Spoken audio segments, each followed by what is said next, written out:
So all of this to this point is the stuff that you can see in the course, right?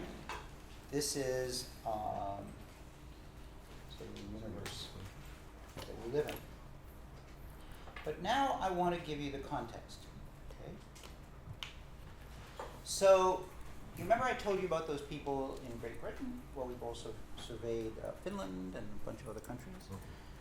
And this is what it looks like. Okay, the bottom line is the standard Schumpeterian paradigm, right? The find a need and fill it. And the bottom line only runs if somebody pays you. That's why producers do it. When we studied the people who were innovating in the households, as I'll explain to you, they were innovating for self-rewards. Nobody had to pay them. 90% of them were innovating for self-rewards. 10% of them were thinking of becoming entrepreneurs. So when you think about the story I just told you about Night Scout, those people were innovating to save their lives. They were not innovating to sell something. And in fact, they were giving away the designs. So there's a free book. I mean, all my books are free, but I mean, they also, MIT Press sells physical copies, but there's going to be an ebook also for free that you can use or your students can use or whatever, coming out in the middle of October that talks about this. So now, what about the free innovation paradigm? So here we have self-rewarded developers. Again, they're doing it, there's no transaction, nobody's paying them, they're rewarding themselves.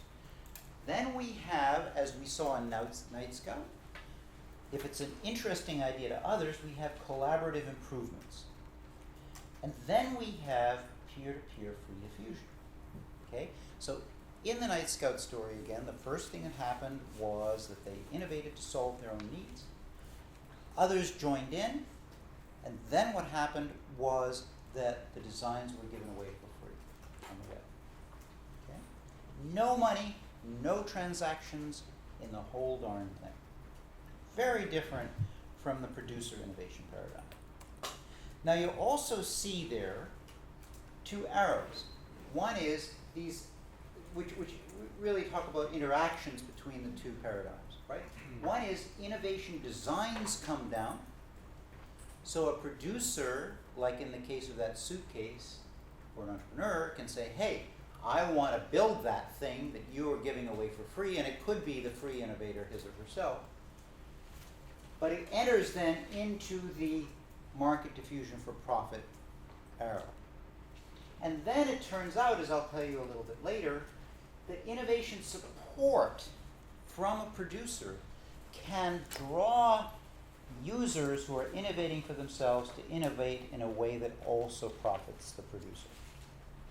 So what I want you to do is sort of, as I explain this, to be sort of aware of the context, aware of where these things are coming from, these user innovations, why they're coming, and really what the terms are upon which you can tell your students to access them. So,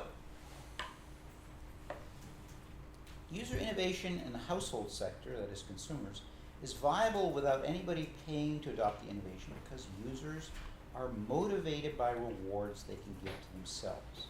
Producers, in contrast, must be paid. So when we studied this, we asked people, why did you do it? Divide up 100 points into the intensity of your motives on these five sort of dimensions. So one is personal use, help others, altruism, sell it, make money, have fun developing it, learn from developing it. Okay? And this was now done for 2,000 respondents in Finland. Now, that's the average. But when you do a cluster analysis, what you see is that there are different types of people out there. doing these innovations for different reasons. So it turns out that what these things are named for, each of these clusters, is the biggest motivation of the 5 that these people claim. Okay? So they divided up 100 points, and they, on average here in the participator group, they had on average 55% was fun and learning. Okay? So it's like, why did you do that? Well, because I wanted to. It was fun, you know. You know, you never see somebody going down into the basement saying, "Oh shit, I have to have fun again." Right? It is so horrible. I have to go down to my wood shop and do whatever the heck it is that I do. Ain't that way. You can also see, by the way, though, that in these clusters, it's a mix of motivations. So the most important thing here was fun and learning, but they were largely doing it for personal need. Now notice the red there, that's I wanted to sell it. And you can see in the first 3 of those clusters, it's vanishingly small. It's not about I want to sell it at all. So users are people who basically the traditional did it to use it. You know, I might not be having fun. I mean, if you look at the people doing the Night Scout thing, you know, maybe they were having fun, but man, they really needed to use it. You know, that was the driver. And it doesn't matter whether I like that particular challenge or another challenge more, I'm going to do this one because I really need the result. Then you have helpers, which is really quite interesting. There are people who are self-rewarded by helping, and I'll give you an example in a minute. They're doing it because they see somebody else out there who needs something, and they go and they see what they can do about it. So Ushahidi, for example, was, do you know what Ushahidi is? It's a service. You know what it is. Yeah. Oh, good. You can explain it. Kind of like map that you can use during disasters. You can use it to locate people. Yeah. Crowdsource. Yeah. So basically, it was a group of people, hackers in New York, and there was I think it was the Haiti earthquake. And there were all these people who were under buildings and so on, and nobody, you know, but they had their cell phones, which is kind of different than the universe as it was 30 years ago. And so they could tweet their location. So what these hackers did was they put together a map so that people would know where to find people under buildings and so on. And they did it not because they were under buildings, they were sitting in New York eating pizza. They did it because they wanted to be helpful. So, and then finally you've got the producers. Those are the people who are probably in your classes. They're the people saying, you know what, I want to make a business here. And maybe I can make it based upon my own need. And that is really what the edX course that I did addresses. It says, hey, you guys, you might have a need.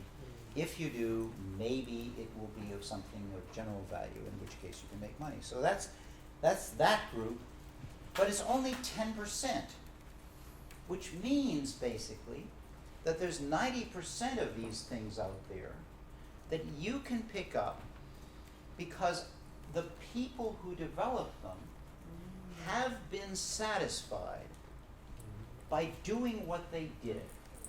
In other words, if I improve something because I need it or having fun doing it, I'm not necessarily ticked off if you make a business out of it.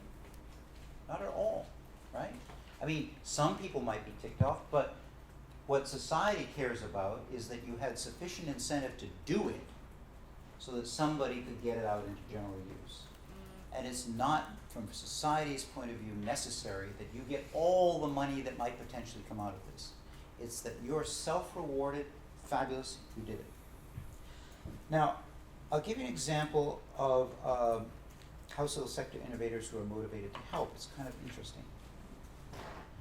This is Ivan Owen. And what happened there was something kind of interesting. And it's a typical story nowadays. It's amazing. So there was a guy, what we have here is almost like comic book, right, with panels. So what Ivan did in the upper left is he was making things for marionettes. He was making big hands so that, you know, you were making these giant marionettes in a parade or whatever, maybe, you know, puppets. You could manipulate a big hand by wiggling your little hand. And he would publish those on the web. He was an artist and he would just publish them for free.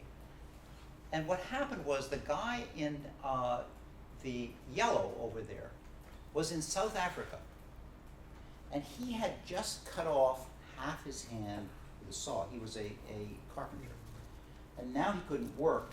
And so he contacted Ivan and said, well, do you think there's something you could do there to help me?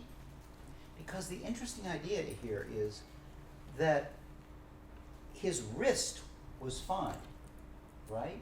And so what this hand does is when you bend your wrist, it does that.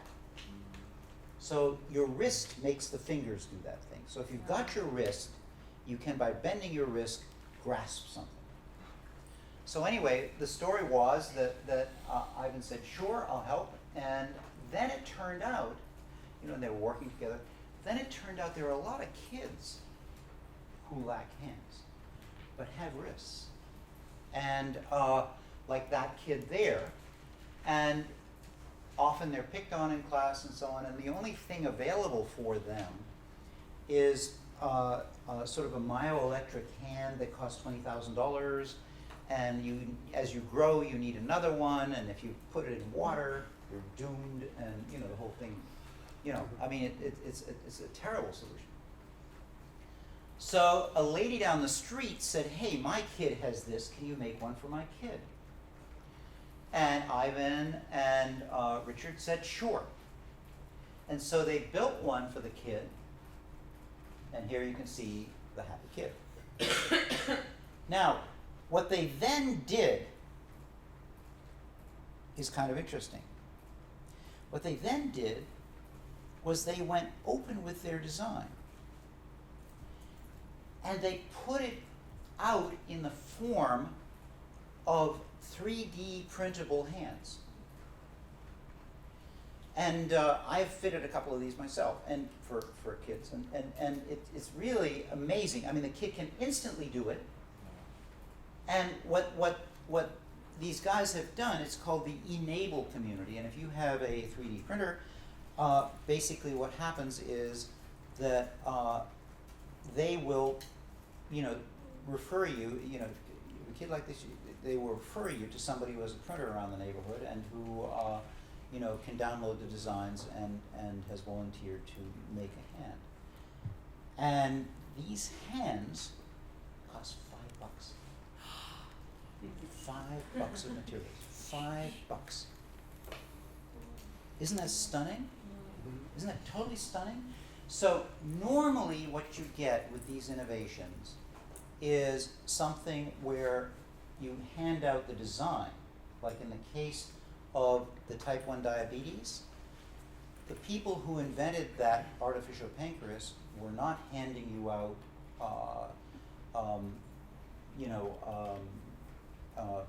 Raspberry Pi computers and stuff. They were handing out the design and you had to buy your own. But here, sometimes people are actually making stuff for you.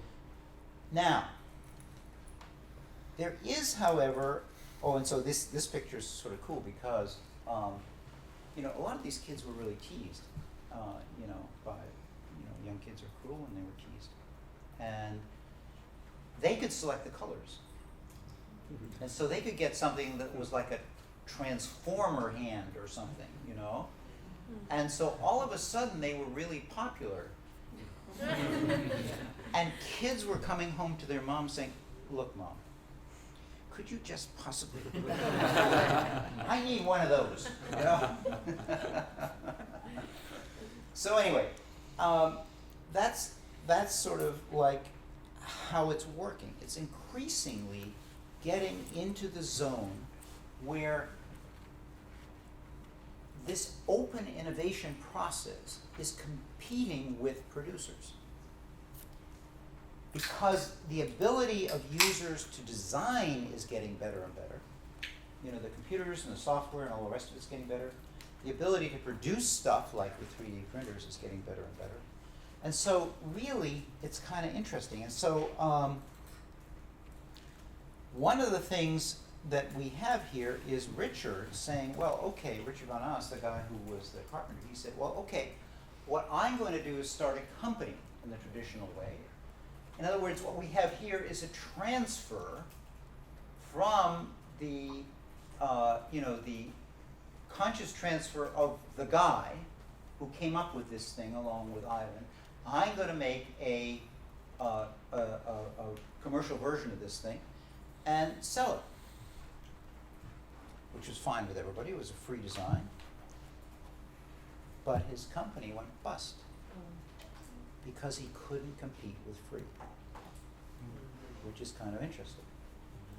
So now, let's get to how the two paradigms interact and the opportunities that this creates for entrepreneurs and for users to help themselves. So the first interaction is the one that I just showed you with the case of Richard Van Oss. Namely, what happens is the free innovators innovate and they just toss the thing out there. And a producer can pick it up and commercialize it. So basically all sporting equipment goes this way. As you may know, the mountain bike was something where bikers did it. And producers in their standard way, big producers especially, are not innovative in the least. Your company, your students don't have to worry about them in general. So what happened was the users started riding their bikes down the hill, and the producers paid no attention until many people began to ride their bikes down the hill. And they needed to, in order to ride their bikes down the hill, they had to make them more robust and so on and so forth. Put on motorcycle brakes and the rest of it. Now, there's an interesting thing here which your students must be aware of, which is that the users, because they are self-rewarded, and because the entrepreneur is not going to give them any money for it, for the free design, they don't have an incentive to diffuse it. So you have to go through a search process. Let me illustrate. It's a market failure in diffusion. The producer innovation paradigm is great on diffusion. You never see somebody saying, oh man, we have to support that company in order to sell its products profitably. Never happened. But up there, where it's peer-to-peer free diffusion of designs, if you happen to find out about it, I'm not advertising it. So I'll give you a personal example. I have had an inflamed tendon about here. So I went off to the surgeon, and the surgeon said, yeah, you got to wear this boot for 3 months, and life will get better. So he gave me this damn boot, and I couldn't move in the goddamn thing, right? You've probably seen people, in your classes stumbling around with one of these bloody ski boots, right? My mom has one. Right? It immobilizes everything. hates it. You had one of those? No, my mom does. Your mom she's does? She's currently wearing it. Oh, poor mom. Yeah. All right. My sympathies. Convey my sympathies. Do you have an innovation I can bring back to her? Yes, I do. So I went back to the doctor and I said, Jesus, I can't walk in this. And he said to me, well, many people play basketball in it, which I kind of doubted. And he said, in effect, too damn bad. So I looked at the damn thing and I thought, you know what this boot is? This boot is something that immobilizes everything. So no matter which tendon or whatever you have that's damaged, it'll cover it. But in fact, I only have one inflamed tendon, so I'm just going to brace that. So I went off to the hardware store and I made, a brace for just this. Now, it worked fine. I went over to the doctor and said, in effect, see, And he said, so? And further he said, coming to visit me will cost you $300, son. Okay? But I said, well, I want to give you this design. You know, I mean, I don't care. You know, here, have it. And he said, is it FDA approved? And I said, no. And furthermore, I ain't gonna do it, right? So what you have is, if there are diffusion costs, if I'm giving it away, I'm not gonna incur it. So your students, when they search around for innovations, they can search for innovations that they have done for themselves. That's easy. They know how to find themselves, and so they can get the answers from themselves. But remember that for every one entrepreneur who's trying to make some money out of his innovation, there are 9 others who are basically as I was with respect to this thing, which is like, here, want it? But I'm not going to push it. I don't patent it. My low-cost niche, or my lowest cost option, is once I have solved my own self-reward, generated my own self-reward, neither protect it, which is costly, nor push it. If you come and ask me, I'll tell you, no worries. But you gotta find it. So one of the issues in this whole thing that we work on in the book is how to find these things, right? Because again, this is not a problem that has been encountered in the producer innovation paradigm. You know, if a company has something it wants to sell to you, it'll push it. The user comes up with something, a consumer, not necessarily pushing it. You have to energetically engage in seeking. So now, there's another interaction, which is kind of interesting. So all of this is context for the course, right?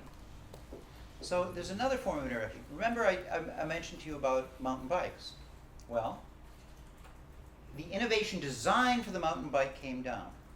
But there are lots of related things around the mountain bike that do not form a market that's viable, but that still give benefit to the mountain bike manufacturer and to the user. So for example, riding techniques.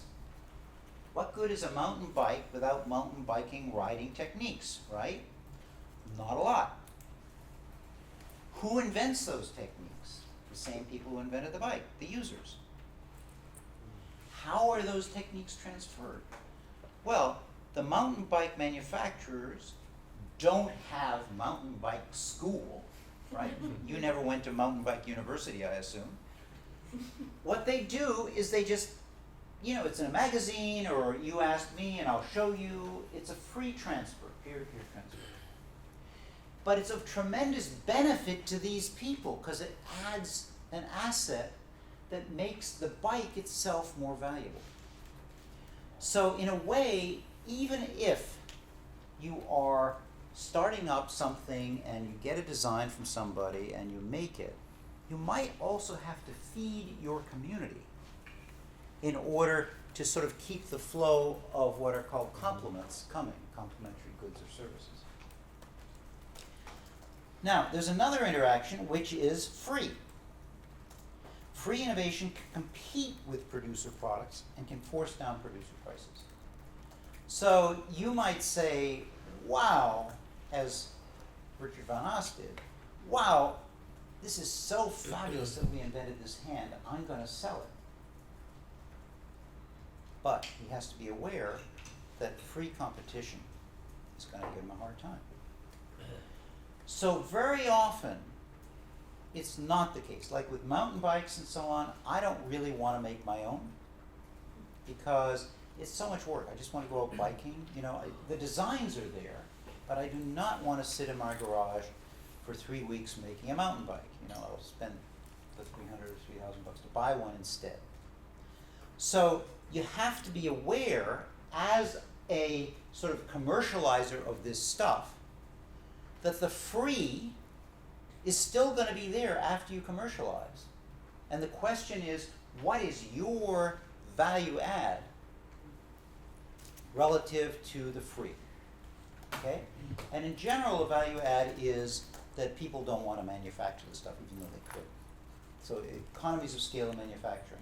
This kind of thing that I told you about in the case of the enablement work is coming, but it's still pretty amazing. You know, they're doing that because it's kids and because they can help the kids and so on, and it only costs them $5 to help a kid. But still, normally you're competing with free on a commercial level. Now, there's one more thing that happens in terms of interaction. Remember I told you here that innovation support occurs. How many of you will confess to playing video games? How many of you come to Jesus? How many of you will confess? Now nobody's confessing. I don't know why. All right. So you might have come across Valve, the company that makes various games. Now, what did Valve do? Valve said, wait, we have all these innovators out there. We're going to give them tools so that the users can innovate on top of our game and improve it. So they have a way of giving you a tool that improves their games. So it becomes sort of a dynamic thing there where you say, oh, okay, I've got a user community. I want to feed it for the free compliments and for the designs that they produce for us. That's down the road, right? But still, it's a process of understanding that comes out of the interactions between these two. Now, as I mentioned to you, innovation is self-rewarding, and so therefore the number of patents is very low, and they are within the 10% only. They're the ones who are trying to be entrepreneurs. Now, this is not new, this whole thing. It's just that it's becoming much, much more salient as the costs of innovation go down. So here's an historical example. This is about, it's a medical thing again, and it's about the first heart-lung machine. You know, the blood perfusion thing that goes around the heart when you're trying to do an operation. So this was in the 30s. The same pattern, and then I will add one more element, which is why you don't have to fear competing with big firms. They don't want to, basically. So this was a guy, and he operated on kids who had rheumatic fever. And kids who had a rheumatic fever at that time, you get damage to your heart valves. And if the heart valve wasn't too damaged, you could sort of insert a thing, and you could sort of loosen the leaves so it functioned better. But if it was really messed up, you had to the kid would die. And so this guy, John Haysham Gibbon, he operated on a neighbor's child, and that kid died. And so he said, that's it. We are gonna get a heart-lung machine. So he went to the firms and he said, hey firms, we need a heart-lung machine. And they said, we don't see, there's not a clear market yet. We don't see that you have developed the techniques for it yet, the operating techniques. And he said, yeah, but I need a heart-lung machine to do it. And they said, well, too bad. And so he went off. They said, go away. And he went off and developed this thing. Now, this is kind of interesting. He developed this thing, and then other surgeons came and saw what he had done and said, whoa, that really works. Can I make a copy? And just like in the case of the hand, he said, sure, be my guest. Here's a roll of drawings. Now, take a look at this from the perspective of producers versus users, okay? So John Haysham Gibbon is a user. Here's the issue. John Haysham Gibbon, so the Schumpeterian argument is, oh my gosh, you've got all these customers out there, why would a user ever innovate? Because the producer can sell to all these customers. But at the beginning of the curve, it doesn't look that way. The market, if there will be one, looks small and uncertain. So in the case of John Haitian Gibbon, that was the situation. They were saying, go away, we don't know if there's going to be a market, we don't know if this is going to work. Go away. Do it yourself. Really? I thought you guys were supposed to do it. No, do it yourself. Now, look what happens, and this is something that you have to keep in mind for your students. Look what happens. At the beginning of the curve, you have a lead user, John Haitian Gibbon, who innovates. There's not a whole market. There's just John. And John worked on that thing for 20 years. From the point of view of the producer, it was still a small and uncertain market during this whole period. But then what happened? Other surgeons came to him and said, hey, can I have one of those? He said, sure, make it yourself. Here's some drawings. What was happening from the perspective of the company was that non-commercial diffusion was going on. The extent of the market was becoming visible. And so each firm could sit there and say, oh, okay, maybe there's a market signal developing here, so that it's not so small and uncertain. The next thing that happened after surgeons began to make copies for themselves was that the technician of one of them said, well, hey, I'll make a bunch for the market. And it went further up the scale. And then what you see is the big producers saying, oh, okay, not only is there a market, but I can acquire this company and I can, get into the market in some way.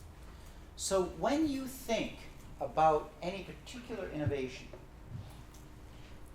that your students might discover, what you're really thinking about is where on this curve is it, right?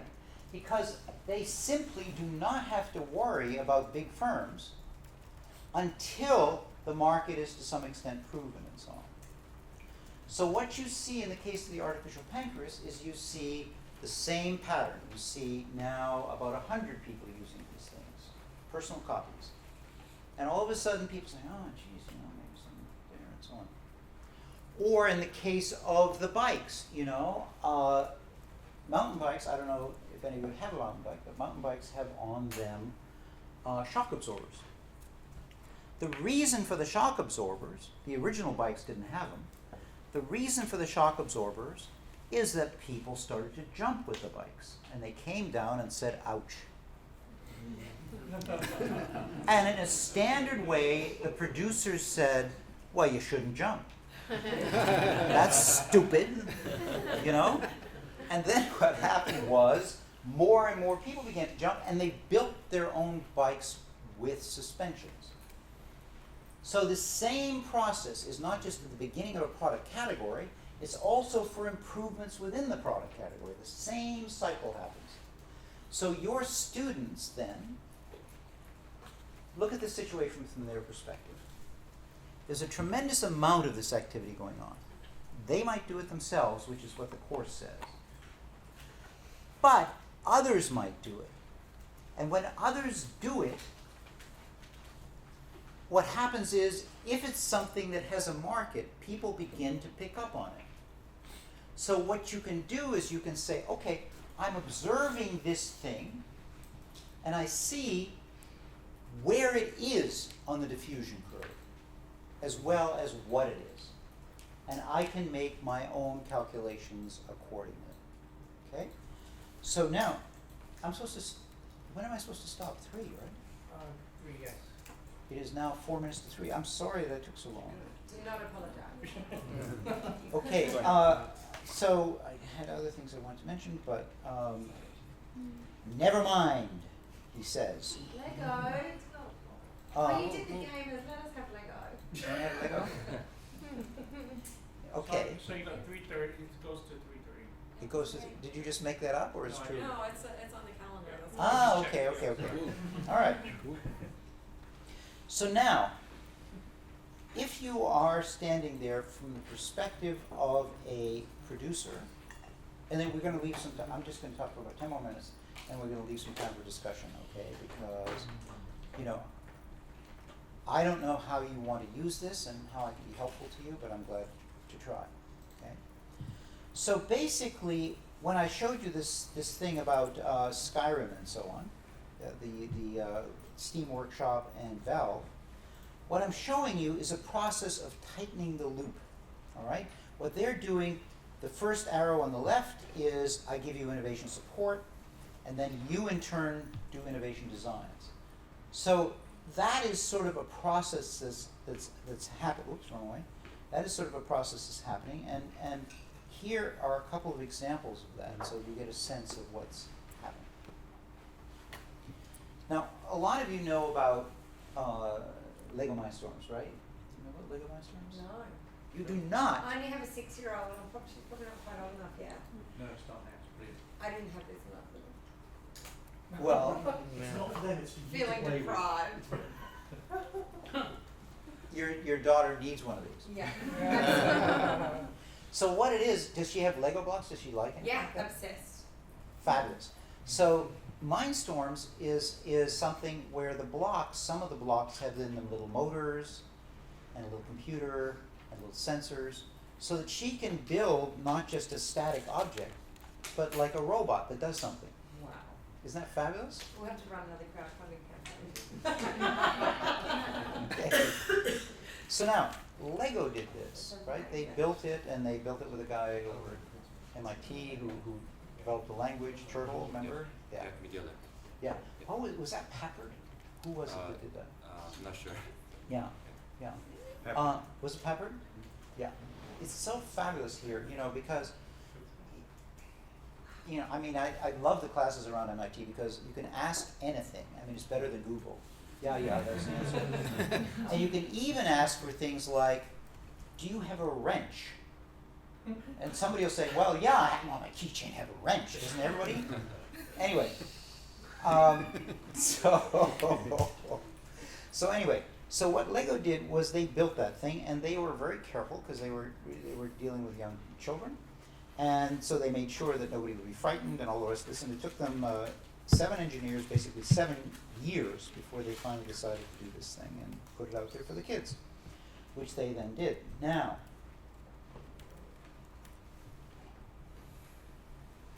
within 3 months, 1,000 hackers came out of nowhere,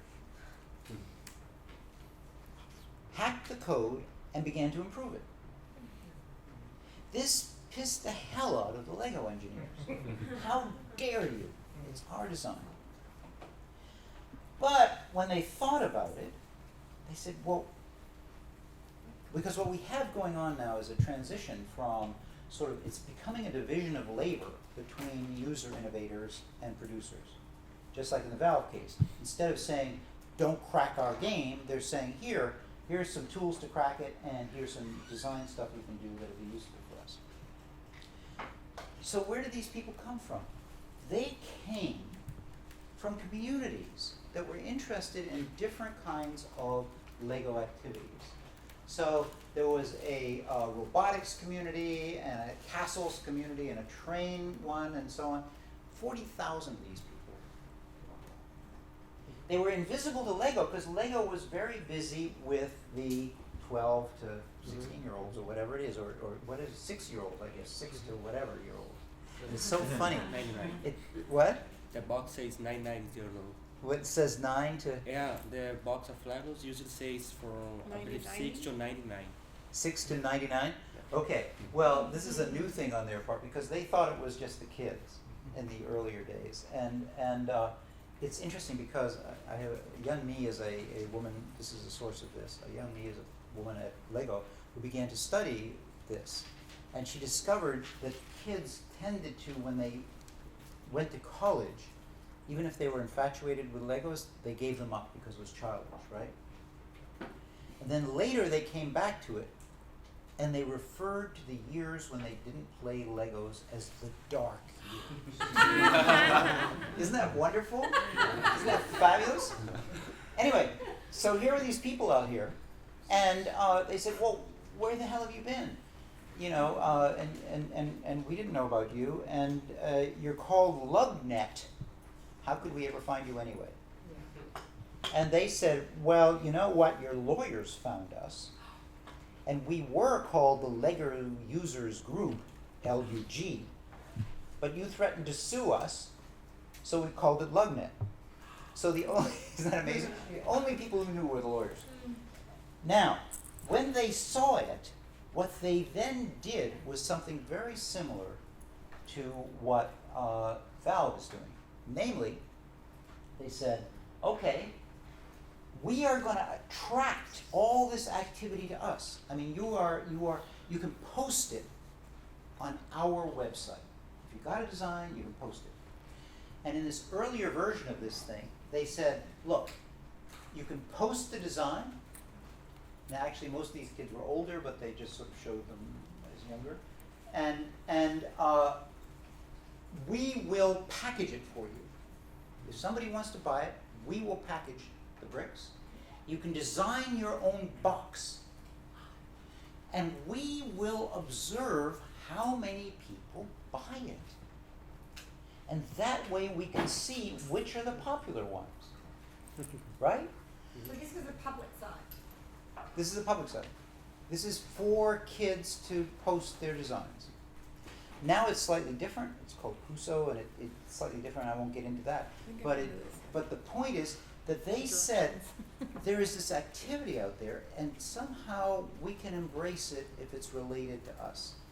Now, the bottom line related to that is that at the same time as your entrepreneurs are engaged in seeking these user innovations, in some cases firms are too, in the sense of this kind of activity. They're tightening the loop, they're trying to see if they can't get in there and find the really good stuff as early as possible.